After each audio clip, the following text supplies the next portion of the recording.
বিশেষ করে পেনশনারদের সংখ্যায় এসেছিলেন, অনেক অসুস্থ হয়ে পড়েছে, তাদের কথা মাথায় রেখে এখান থেকে আমরা এবং সাধারণ মানুষের যে অসুবিধা হয়েছে এতক্ষণ ধরে এটা বন্ধ থাকার জন্য আমরা ক্ষমা চেয়ে নিচ্ছি কলকাতাবাসীর কাছে।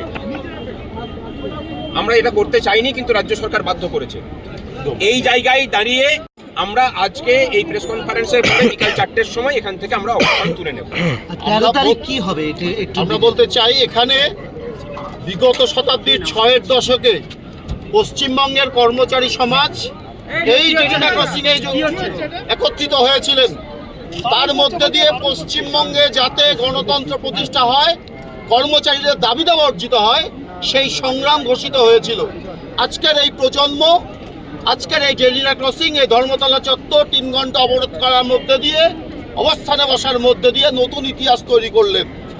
যে ইতিহাস আগামী 13 তারিখ ভাস্কর ঘোষ বলেছেন, আগামী 13 তারিখ প্রশাসনকে স্তব্ধ করে দেওয়া হবে সরকার যদি আমাদের দাবিতে মান্যতা না দেন।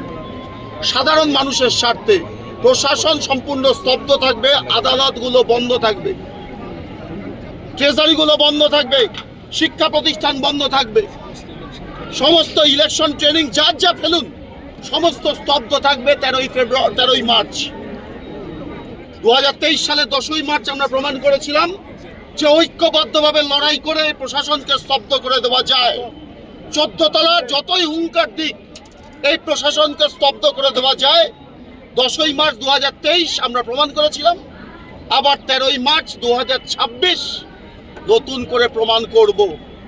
আমাদের এই ধর্মঘট প্রশাসনকে স্তব্ধ করা, কর্মচারীর ন্যায্য দাবি অর্জনের, হকের পাওনা বুঝে নেওয়ার সংগ্রাম, কোনো দয়া দাক্ষিণ্যের বিষয় নয়।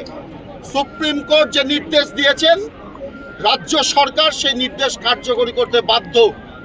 না হলে কর্মচারীরাও নীরবে কলম পিষবেন আর 14 তলা থেকে যা নির্দেশ আসবে তাই পালন করবেন, তা হতে পারে না। কর্মচারীরাও প্রতিবাদে সামিল হচ্ছেন।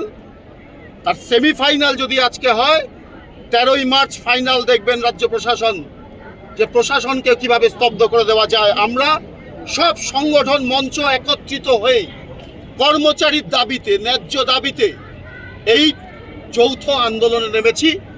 13ই মার্চ আমরা নতুন করে প্রমাণ করব।